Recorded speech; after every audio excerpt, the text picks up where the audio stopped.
Hello అండి, అందరూ ఎలా ఉన్నారు? అందరూ బాగున్నారా? అందరూ హ్యాపీగా ఉండాలి. And be happy and be strong always. వీడియోలో వచ్చేసి పచ్చి చేపల ఈగురు అనమాట కూర తయారు చేసుకుంటూ డెసిషన్ మేకింగ్ ఎపిసోడ్ 7. మరికొన్ని విషయాలు మా ఫ్రెండ్ యొక్క లైఫ్లో ఏమేమి జరిగింది మ్యారేజ్ విషయంలో అనేది కొన్ని విషయాలు ఈ వీడియోలో డిస్కస్ చేసుకుందాం. సో కిందటి వీడియోస్లో మాట్లాడుకున్నట్టు తనకి సెకండ్ మ్యారేజ్ ప్రపోజల్ రావడం అండ్ పన్నులు తినేసేయడం, ఇవన్నీ విషయాలు ఫస్ట్ మ్యారేజ్ ప్రపోజల్కి వచ్చారు చూసారా, ఫస్ట్ పెళ్లి చూపులకు వచ్చారు చూసారా, ఆ అబ్బాయికి తెలిసిందనమాట. ఆ అబ్బాయికి తెలిస్తే ఈ వీడియోలో ఏంటక్క ఇప్పుడు యూజ్ అదే అని మీరు నన్ను అడగొచ్చు. ఇక్కడే ట్విస్ట్ జరిగిందనమాట. సో ఏంటంటే విషయం, ఈ ఫస్ట్ మ్యారేజ్ ప్రపోజల్ అబ్బాయికి ఈ పెళ్లి చూపులు వచ్చిన అమ్మాయి అంటే ఓకే. ఈ అమ్మాయికి కూడా మా ఫ్రెండ్కి కూడా ఫస్ట్ మ్యారేజ్ ప్రపోజల్ అబ్బాయి అంటే పెళ్లి చూపులో మాట్లాడతాం కదా, ఆ మాట్లాడుతున్నప్పుడు తినకు కూడా మంచి ఒపీనియన్ అనేది ఫస్ట్ ప్రపోజల్ వచ్చిన అబ్బాయి మీద కలిగిందనమాట. అంటే అన్నం ఉడికిందని చెప్పేసి మనం అన్నం అంతా పట్టుకొని ఎలా చూడకుండా ఒక మెతుకు పట్టుకొని ఎలా చూస్తామో ఆ విధంగా ఈ ఫస్ట్ ప్రపోజల్ వచ్చిన అబ్బాయి అంటే మా ఫ్రెండ్కి ఒక ఒపీనియన్ కలిగిందనమాట. ఏంటంటే మనిషి ఎలా ఉన్నాడనేది కాదు, మాట్లాడే విధానాన్ని బట్టి మనిషి ఎలా ఉన్నాడు అనేది ఎస్టిమేషన్ వేయచ్చు. విషయం ఏంటంటే వాళ్ళు మంచివాళ్ళ, వాళ్ళ మనస్తత్వం ఎలాంటిది అనేది మాట్లాడే దాన్ని బట్టి తెలుస్తుంది కొంతమందికి. అయితే విషయం ఏంటంటే తను ఆల్రెడీ ప్రైవేట్ జాబ్ చేస్తున్నాడు, మాట్లాడే విధానం కూడా మంచిగా మాట్లాడుతున్నాడు, మంచిగా అనిపించింది. ఇక్కడ విషయం ఏంటంటే మా ఫ్రెండ్కి ఫస్ట్ వచ్చిన మ్యారేజ్ పెళ్లి చూపులకు వచ్చిన అబ్బాయి అంటే ఓకే, కానీ ఆ అబ్బాయి వాళ్ళ ఒపీనియన్ ఎందుకు చెప్పలేదంటే వాళ్ళ పేరెంట్స్ కొంచెం ఏదో సన్నగా ఉంది కదరా అని ఫస్ట్ పెళ్లి చూపులు వచ్చిన అబ్బాయితో అన్నారంట. కానీ ఏ హెల్త్ ఇష్యూస్ ఉన్నాయని చెప్పేసి తనకి అంటగట్ల. కానీ ఈ మీడియేటర్స్ మధ్యలో పెళ్లి ప్రపోజల్ తీసుకొచ్చిన మీడియేటర్స్ ఉంటారు చూసారా, వాళ్ళు ఇది ఎలాకలా ఈ ప్రపోజల్ చెడగొట్టాలని లేనిపోయిన మాటలు ఫస్ట్ పెళ్లి చూపులు వచ్చిన అబ్బాయి వాళ్ళ పేరెంట్స్ అన్నట్టుగా, ఫస్ట్ పెళ్లి చూపులు వచ్చిన అబ్బాయి ఆ పెళ్లి చూపులకు వచ్చిన అబ్బాయి అన్నట్టుగా నీకేదో హెల్త్ ఇష్యూ ఉందంట, ఏదో రోగం ఉన్నట్టున్నావంట, అందుకే వాళ్ళు వద్దంటున్నారని చెప్పేసి ఈ మధ్యలో పెళ్లి ప్రపోజల్ తీసుకొచ్చిన మీడియేటర్స్ మా ఫ్రెండ్ యొక్క పేరెంట్స్కి చెప్పేశారనమాట. ఆ చెప్పడం వల్ల మా ఫ్రెండ్ యొక్క పేరెంట్స్ ఫాస్ట్గా ఏదైతే అదని చెప్పేసి యాక్షన్ తీసుకొని సెకండ్ మ్యారేజ్ అబ్బాయిని అంటే ఇప్పుడు ఒక సంబంధం పోతే ఇంకో సంబంధం ఎలా ఫాస్ట్గా చూస్తారో అలాగే ఇంకో సంబంధాన్ని తీసుకొచ్చారు, రెండో మ్యారేజ్ సంబంధం. ఆ రెండో మ్యారేజ్ సంబంధం ఏంటంటే మా ఫ్రెండ్స్కి మనసుకి అస్సలు నచ్చట్లా. మనసు అనేది కొన్నిసార్లు మనకి చెబుతుంది, అంటే మనసు శంకిస్తుంది అంటారు కదా, అలాగా మన మనసు మన మైండ్ మనకి ఒక్కొక్కసారి ఆన్సర్ ఇస్తాయి. అవి కరెక్ట్గా మన మైండ్ ఫోకస్ చేసి వింటే మనకు తెలుస్తుంది అనమాట ఎవరు కావాలి ఎవరు వద్దు అనేది. మన కొన్ని విషయాలు మనకి మంచిగా మన మనసు చెప్తుంది, మన మైండ్ చెప్తుంది. ఏంటంటే అంత బేలుగా అంతగా ఎకిలిగా పెళ్లి చూపులు చూడకముందే పెట్టింది తినేసేయడం, ప్లస్ ఏదో తనకు సొంతం అయిపోయినట్టుగా మాట్లాడడం. కింద వీడియోస్లో చెప్పుకున్నాం కదా, లాస్ట్ వీడియోస్లో ఎవరైనా చూడని వాళ్ళు ఉంటే వెళ్ళి చూడండి, దాని కంటిన్యూషన్ ఇందులో జరుగుతుంది అనమాట, ఎపిసోడ్ 7. సో అదనమాట. సో ఏంటంటే అలా తెలుస్తుంది అనమాట. తెలుస్తున్నప్పుడు మా ఫ్రెండ్కి నచ్చల ఈ సెకండ్ మ్యారేజ్ ప్రపోజల్ వచ్చిన అబ్బాయి అంటే మన ఫ్రెండ్ మనసుకి నచ్చట్ల. ఇంకోటి ఏంటంటే మా ఫ్రెండ్ లైఫ్లో ఒక డెసిషన్ అనేది ఉందన్నమాట. చిన్నప్పటి నుంచి మంచిగా చదువుకొని కష్టపడి జాబ్ చేస్తూ ఎక్కడో దూరం నుండి ఆ మనీ అంతా వచ్చిన మనీ వాళ్ళ తోబుట్టువులకి పేరెంట్స్కి పంపిస్తూ ఉంది కదా. నెక్స్ట్ తన మ్యారేజ్ అయినప్పుడు జాబ్ చేయకోకుండా ఆ వచ్చిన హస్బెండ్తో హ్యాపీగా ఉంటూ తను జాబ్ చేస్తే పిల్లల్ని చూసుకుంటూ హోమ్ మేకర్ లాగా హౌస్ వైఫ్ లాగా ఉందామని మా ఫ్రెండ్ ఒపీనియన్. ఎందుకంటే ఇంతగానం కష్టపడింది కదా, నెక్స్ట్ తను మంచివాడు దొరికితే అక్కడైనా రెస్ట్ తీసుకొని ఇంట్లో ఉండొచ్చు అని తన ఒపీనియన్. ఇంకో విషయం ఏంటంటే మా ఫ్రెండ్కి దేవుడు అంటే నమ్మకం. ఫస్ట్ నుంచి ఒక ఒపీనియన్ ఉంది, తను అంత సన్నగా ఉన్నా తనంత అలా ఉన్నా తనకు ఒక గట్టి నమ్మకం ఏంటంటే ఫస్ట్ ఎవరైతే మ్యారేజ్ చూడడానికి వచ్చారో తనతోనే తన మ్యారేజ్ ఫిక్స్ అవ్వాలని గట్టిగా ఫిక్స్ అయింది తన మైండ్లో. ఎంతో మందిని రెడీ అయి నుంచోవడం, వచ్చినోడి కల్లా వద్దు అనిపించుకోవడం తనకి లైఫ్లో అలా ఇష్టం లేదు. ఇప్పుడు ఫస్ట్ మ్యారేజ్ ప్రపోజల్ వచ్చిన అబ్బాయికి తనకి మైండ్ ఫిక్స్ అయిపోయింది, తిన్నే చేసుకుంటే. ఎందుకంటే అన్ని విధాలుగా కరెక్ట్గా ఉన్నదనమాట. చదువుకున్నాడు, జాబ్ చేస్తున్నాడు, ప్రైవేట్ జాబే చేస్తున్నాడు, చూసుకోగలడు అనే నమ్మకం తనకు కలిగింది. కానీ ఇక్కడ ఆ ఫస్ట్ పెళ్లి చూపులకు వచ్చిన అబ్బాయికి ఏ ఒపీనియన్ చెప్పలా. ఇష్టముందో లేదో తర్వాత సంగతి, అసలు ఒపీనియన్ అనేది చెప్పలా. సో అది అక్కడికి అయిందనమాట.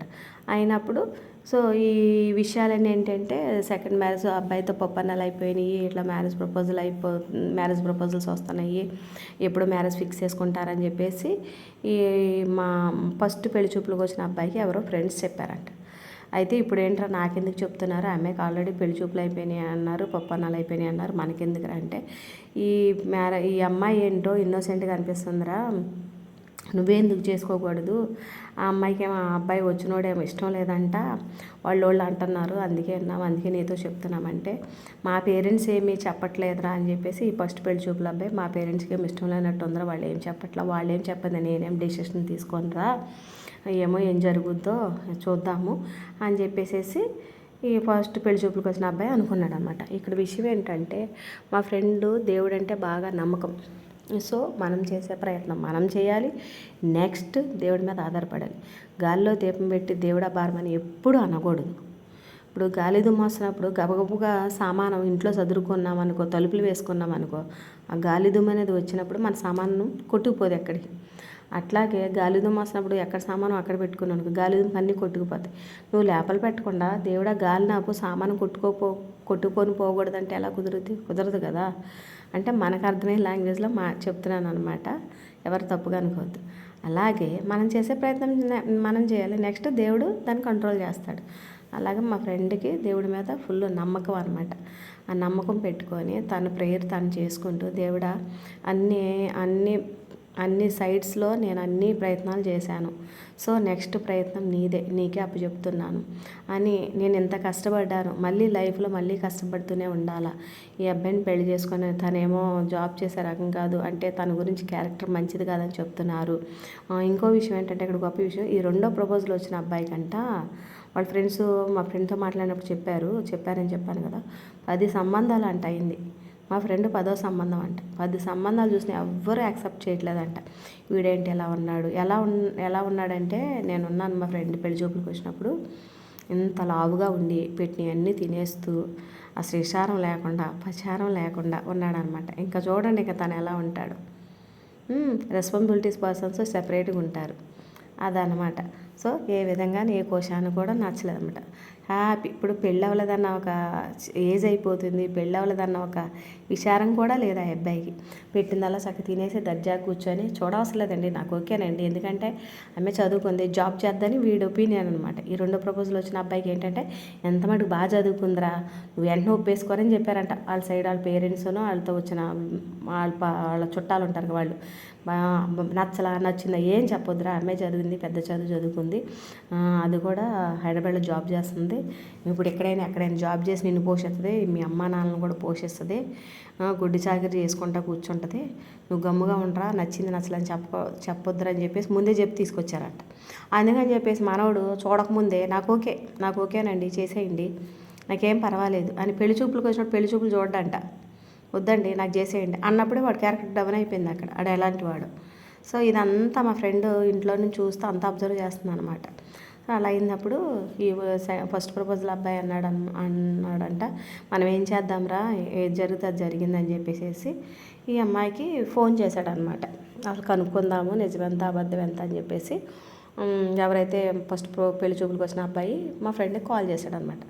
కాల్ చేస్తే ఏంటంటే మీకు ఇట్లా మ్యారేజ్ ఫిక్స్ అయిందంట కదా, పప్పన్నాలు కూడా అయిపోయినాయి అంట కదా అంటే, అవునండి అయినా మీకెందుకండి, నేను మా ఫ్రెండ్ అన్నాడు అనమాట, నేను రోగిష్టిదాన్ని అన్నారంట, నాకు రోగం ఉంది అన్నారంట, నాకు ఏదో హెల్త్ ఇష్యూస్ ఉన్నాయి అన్నారంట కదా, ఎవడు చేసుకుంటే నన్ను మీకెందుకండి, మీకేం బాధ లేదు, నా రోగం ఉంటే నేనే పోతాను, మీకెందుకండి నాకు ఇంత కష్టం, ఎవరు పెళ్లి చేసుకుంటే మీకెందుకండి, సర్లేండి అని చెప్పేసి ఫోన్ పెట్టేసిన అనమాట. కానీ మళ్ళీ again he's calling to my friend, మళ్ళీ మా ఫ్రెండ్కి కాల్ చేస్తున్నాడు, ఎందుకనో తెలియదు కాల్ చేస్తున్నాడు. అలా కాదండి, ఒక ఫ్రెండ్గా నాతో మాట్లాడవచ్చు కదా, ఎందుకు అంత కోప్పడతారు, ఒక ఫ్రెండ్గా నాతో లైఫ్ లాంగ్ మాట్లాడవచ్చు కదా, ఒక ఫ్రెండ్గా నేను మీకు ఉంటాను అంటే, ఫ్రెండ్గా ఉండటం వల్ల ఏంటండి నాకు లాభం, పెళ్ళైన తర్వాత మన సంస్కృతి మన సంప్రదాయాలు ఏంటంటే వేరే వాళ్ళతో సరిగ్గా మాట్లాడకూడదు, ఫ్రెండ్ అయినా సరే మాట్లాడకూడదండి, ఎందుకంటే మాట్లాడేది ఇప్పుడే కట్ చేస్తే పోద్ది కదా అని చెప్పేసి మా ఫ్రెండ్ అందనమాట. సో అలా మాట్లాడుతున్న ఈ ప్రాసెస్లో మా ఫ్రెండ్ మీద ఈ ఫస్ట్ పెళ్లి చూపులకు వచ్చిన అబ్బాయికి ఒక ఒక ఒక ఒపీనియన్ ఏర్పడింది అనమాట. ఇక్కడ ట్విస్ట్ జరిగిందనమాట.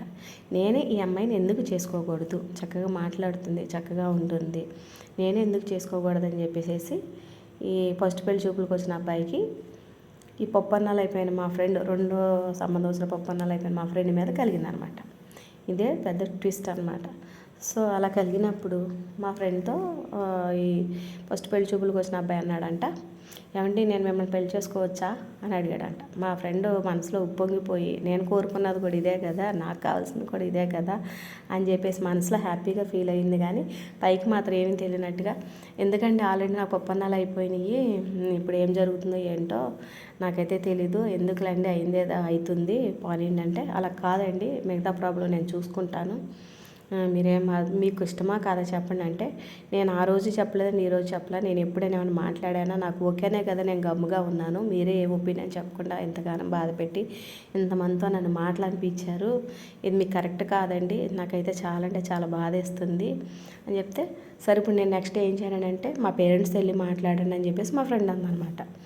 సో మా ఈ ఫస్ట్ పెళ్లి చూపులకు వచ్చిన అబ్బాయి వెళ్ళి పేరెంట్స్తో, అంటే మా ఫ్రెండ్ యొక్క పేరెంట్స్తో మాట్లాడడానికి భయపడి కొంచెం టైం తీసుకొని 1 day 2 day వెళ్ళి మాట్లాడితే, ఎందుకయ్యా ఎన్నిసార్లు వచ్చి చూసి వెళ్తూ ఉంటావు అంటే, ఒకసారి వచ్చి చూసి వెళ్ళాడు, ఇంకేం చెప్పలేదు, కానీ ఎందుకయ్యా అని ఫోన్ చేసి అడిగితే, పేరెంట్స్ మా ఫ్రెండ్ దగ్గర పేరెంట్స్ నెంబర్ తీసుకొని ఫోన్ చేస్తే, ఎందుకయ్యా ఆల్రెడీ మేము పెళ్లి సంబంధం చూసేసాము, పప్పనాలు కూడా అయిపోయినాయి, ఈ టైంలో ఎందుకు డిస్టర్బెన్స్ చేస్తావు అని చెప్పేసి. అసలు విషయం ఏంటి, పేరెంట్స్ ఒపీనియన్ ఏంటనుకున్నారు, వీడు ఎక్కువ కట్నం అడుగుతున్నాడు ఫస్ట్ పెళ్లి చూపులకు వచ్చిన వాడు, అందుకని చెప్పేసి ఇవ్వకూడదనే తప్ప ఇంకే ఉద్దేశం కాదు. ఇంత కష్టపడి ఫ్యామిలీకి ఇన్ని డబ్బులు దారబోసి తన శక్తి అంతా దారబోస్తే మళ్ళీ చీప్గా ఎవడో వచ్చాడని ఆడికి కంటపెట్టి పంపించేస్తున్నారు అనమాట. తర్వాత తన లైఫ్ ఎలా స్పాయిల్ అయితే, ఎలా నష్టపోతే పేరెంట్స్కి ఎందుకు, తానే ఏడ్చి బతకాలంటే బతుకుతుంది, లేకపోతే చచ్చిపోతుంది అనమాట. అలా వదిలేస్తున్నారనమాట. అలా ఉండకూడదండి. ఫ్యామిలీకి అంత రెస్పాన్సిబిలిటీ తీసుకుంది, ఎందుకు తీసుకుంది, నా పేరెంట్స్ ఏదో నాకు మంచి సంబంధం చూసి నాకు పెళ్లి చేస్తారు, నా బాగోగులు బాగా చూసుకుంటారనే కదా, అలా ఎందుకు ఆలోచించారో నాకు అర్థం కాదండి. అది కరెక్ట్ కాదు. నీ ఫ్యామిలీ కోసం ఒక బిడ్డ కష్టపడిందంటే తనకి స్పెషల్ కేర్ ఇవ్వాలి. మీకోసమే కదా అంత కష్టపడుతున్నప్పుడు, ఇంటికి వచ్చినప్పుడు బాగా చూడడం, బాగా కేర్ చేయడం అని చేయాలి కదా. అంటే ఎలాగంటే డబ్బులు ఇచ్చే బ్యాంకేనా తనకేం మీరు చూడరా? నాకైతే అలా అడగాలనిపించేసింది, కానీ అడగలేం, అదనమాట. సో అలా వద్దు అని చెప్పేసి వీళ్ళు చెప్తున్నారనమాట పేరెంట్స్ ఆ అబ్బాయిని, ఎందుకంటే ఎక్కువ కట్నం అడుగుతున్నాడు అని చెప్పేసి. వీడనుకోండి ఎంత ఇంకా చెప్పను ఆ అమౌంట్ అనేది అంత చీప్గా అనమాట, నాకు ఎంత ఇచ్చినా పర్లేదండి, ముందు అమ్మాయి నుంచి పెళ్లి చేసేయండి అని అడిగాడంట మా ఫ్రెండ్ యొక్క పేరెంట్స్ని. అందుకని చెప్పేసి వీళ్ళు కూడా ఫాస్ట్గా కానిచ్చేస్తున్నారు. అలా పేరెంట్స్ ఎప్పుడు ఆలోచించొద్దండి, నా ఒపీనియన్. మంచిగా ఆలోచిస్తే ఆ బిడ్డల లైఫ్ కూడా బాగుంటుంది. రేపు పొద్దున రోజు మీ మీద కూడా ఆధారపడరు. మంచి అబ్బాయికి ఇస్తే వెనక్కి తిరిగి చూడరు కదా, మంచిగా మీ మీద ఆధారపడరు కదా. అల్లరి చిల్లర వాడికి ఇస్తే అస్తమానం వెళ్ళి ఇంటికి వెళ్ళి డబ్బులు తీసుకుని ఆ అమ్మాయిని పంపిస్తూ ఉంటుంది, ఆనందమా మీకు? మంచిగా సెటిల్ అయిన అబ్బాయికి మంచిగా ఏదో కాస్త కోసం ఉన్నవాడికి ఇస్తే చక్కగా ఆడు చూసుకుంటాడు, మీ ఇంటికి రారు కదా పదే అని నా ఒపీనియన్. సో మంచిగా మంచి టైంలో మంచిగా డెసిషన్ తీసుకుంటే మన లైఫ్ అనేది చాలా అంటే చాలా బ్యూటిఫుల్గా ఉంటుంది. నెక్స్ట్ వీడియోలో ఎవరితో మ్యారేజ్ జరిగింది, ఏం జరిగింది అనేది నెక్స్ట్ వీడియోలో మాట్లాడుకుందాం. Thanks for watching. Thank you.